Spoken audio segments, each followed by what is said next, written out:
Muy buen día. Quisiera agradecer de antemano al Proyecto Logos y a la primera edición del Congreso Internacional de Pensamiento, Cultura y Sociedad por aceptar la ponencia titulada Superación del Antropocentrismo en Leibniz. Yo soy José Campa y solo quisiera agregar que se presentará en este momento un resumen. La ponencia entera ya está subida junto con el video.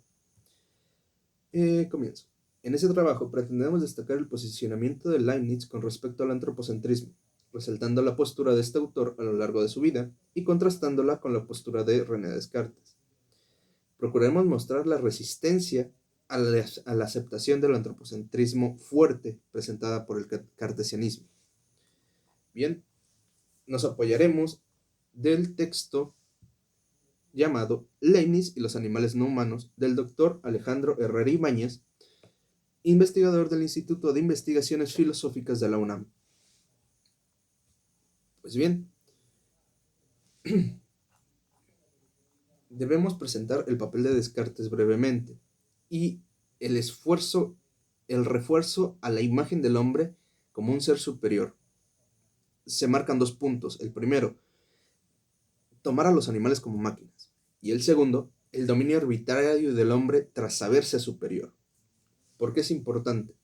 Porque desde el punto de vista del doctor Alejandro Herrera y de muchos otros, la postura cartesiana sirvió, tal cual, a otros intereses que malinterpretaron su pensamiento y comenzaron una utilización de la materia prima llamados seres vivos. Estos seres vivos, al no tener o no formar parte de los seres con alma, con res cogitans, con conciencia, con ninguna vida interna, pasan a ser solamente objetos que sirven para algún objetivo, para alguna finalidad. No importa esa finalidad y no importa cómo los sacrifiques en cierto punto, simplemente son cosas que estás utilizando y no hay problema en cómo las utilizas.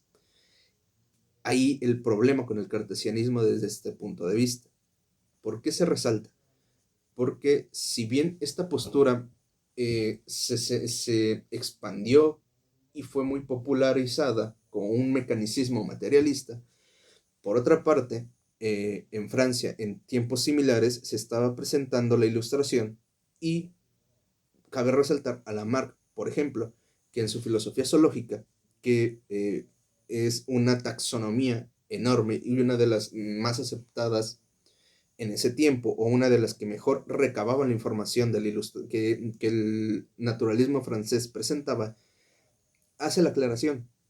Todas las divisiones que se realizan dentro de ese texto en familias, clases, géneros, especies, son una herramienta epistemológica. La realidad no está dividida en esas formas. Los seres vivos y los seres humanos formamos parte de la misma naturaleza. No hay naturalezas distintas, no hay nada especial en ninguno de los seres. Simplemente hay una división que nos sirve para estudiarlos. Ese pensamiento no serviría. Queremos hacer esa distinción. ¿Por qué? Pues bien, el saber a los animales irracionales, insensibles, los vuelve solamente materiales.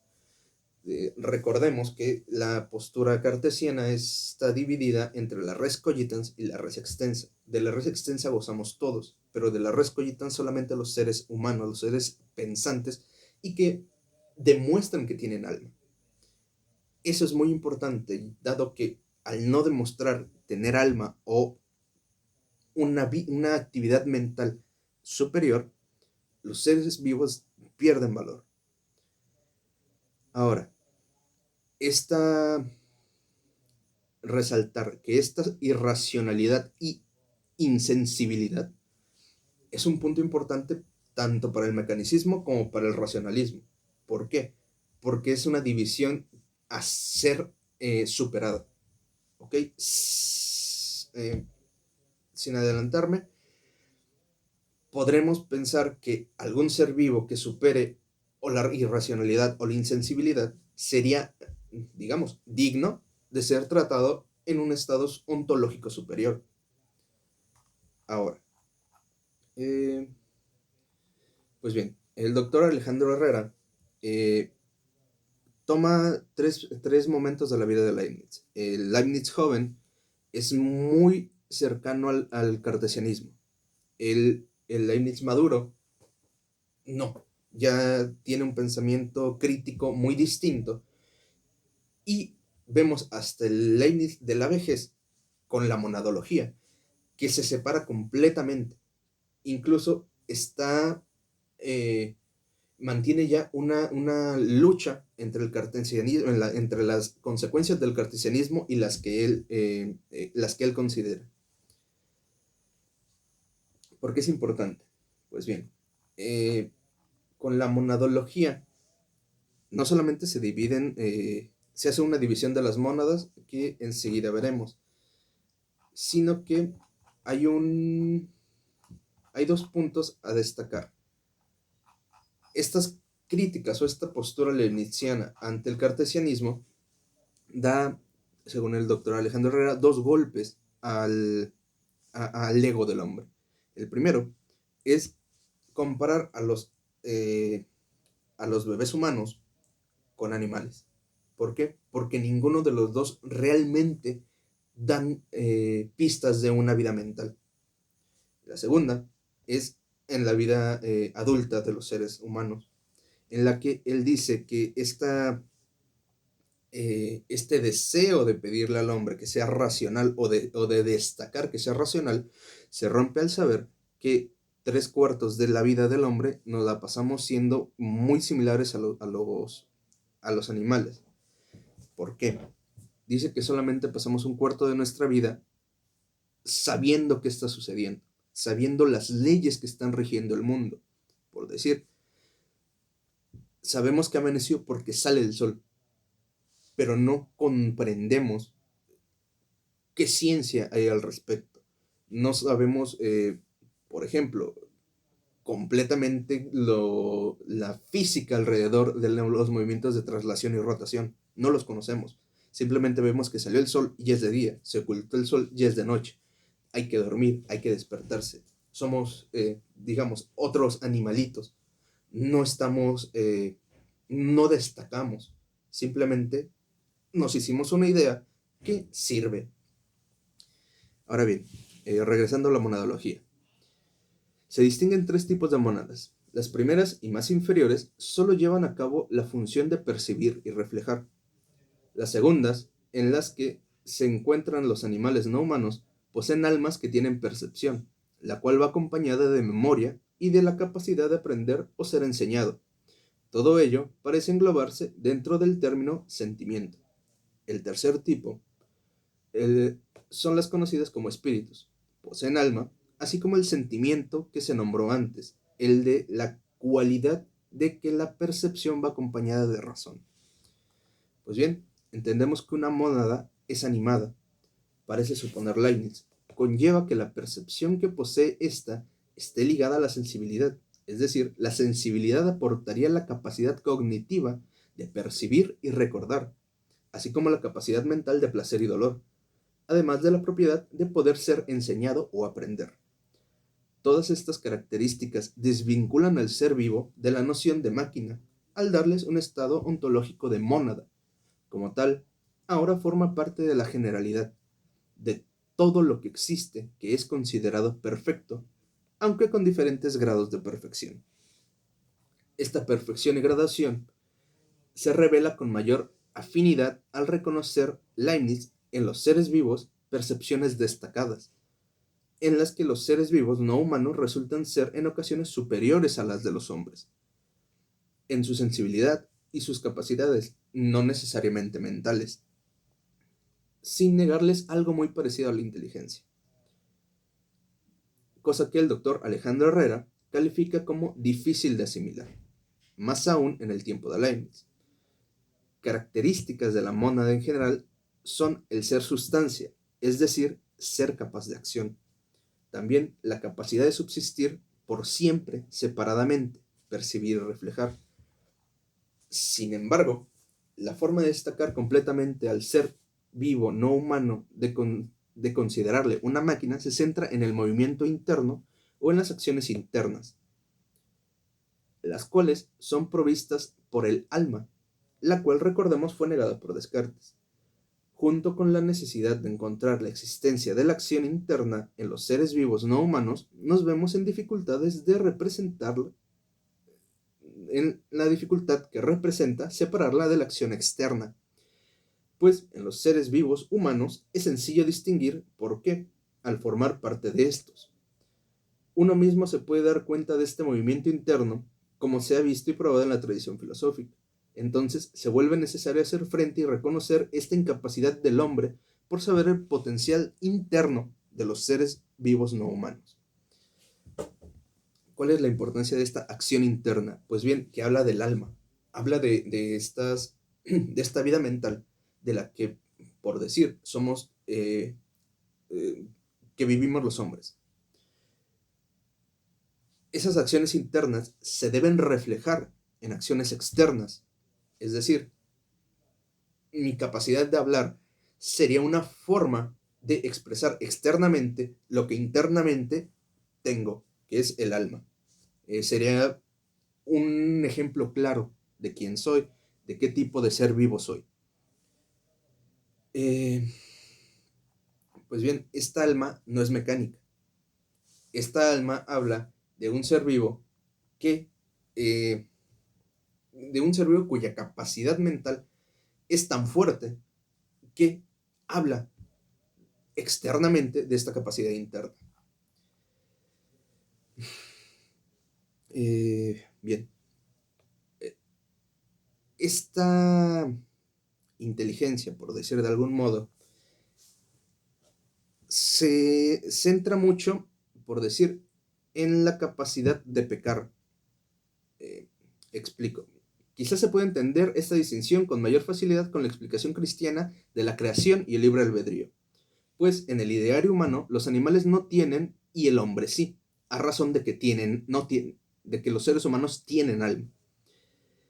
Así se entiende que los hombres pueden llegar a desobedecer a Dios, puesto que poseen libre albedrío y tienen una voluntad interna por el alma que poseen, mientras que los demás seres vivos y la naturaleza obedecen completamente a la voluntad de Dios, al no tener algo como el alma que les pueda conceder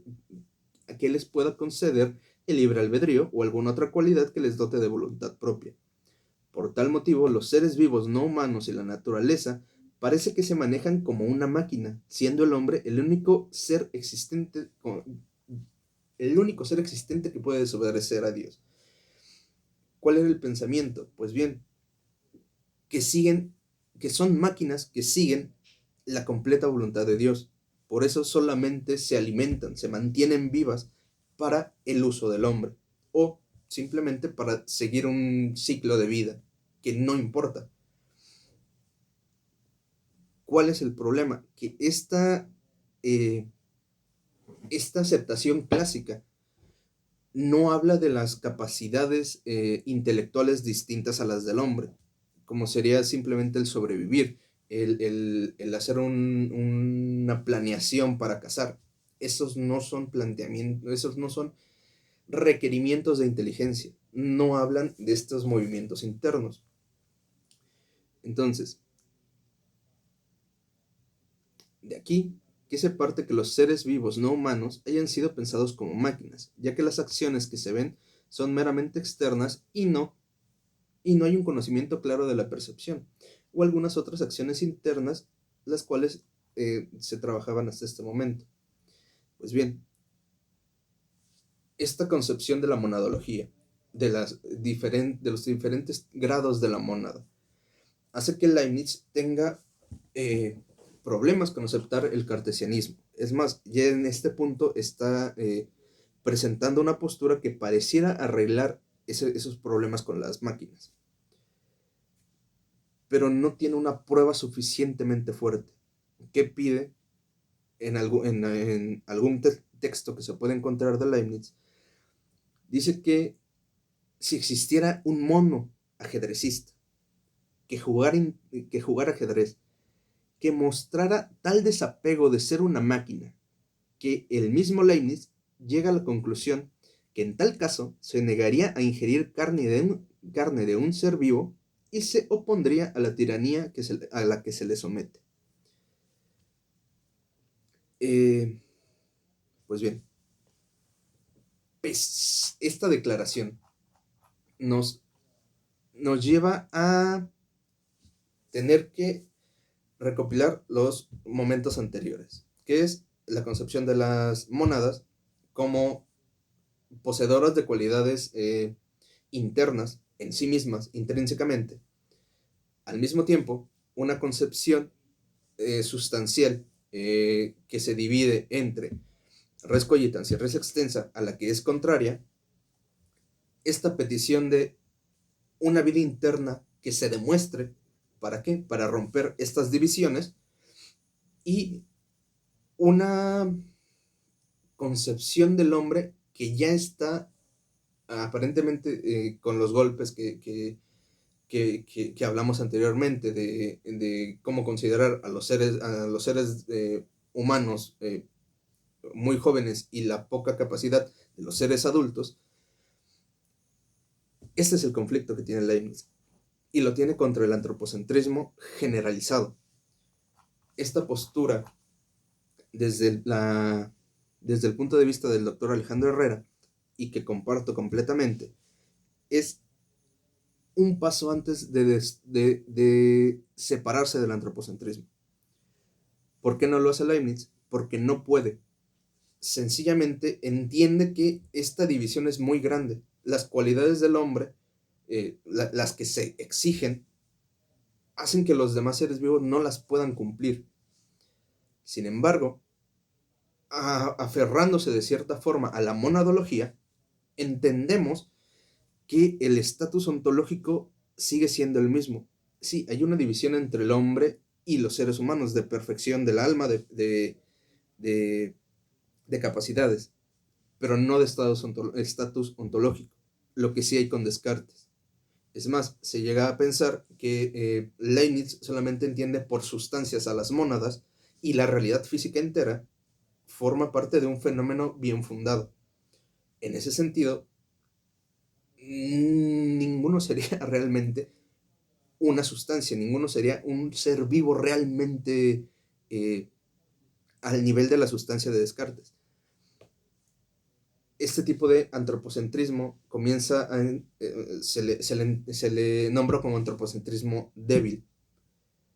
Pues bien, a comparación del antropocentrismo fuerte que presenta Descartes, pareciera por lo menos sugerir que existe una, eh, una realidad ontológica distinta, en la cual pensar lo que estás haciendo y saber que estás afectando a seres vivos que importan, que tienen una vida mental, es muy, no es lo más importante, pero por lo menos está sobre la mesa. Es algo que no se puede descartar. Es algo que es simplemente parte de la vida y que se debe considerar. Pues bien, les agradezco mucho su atención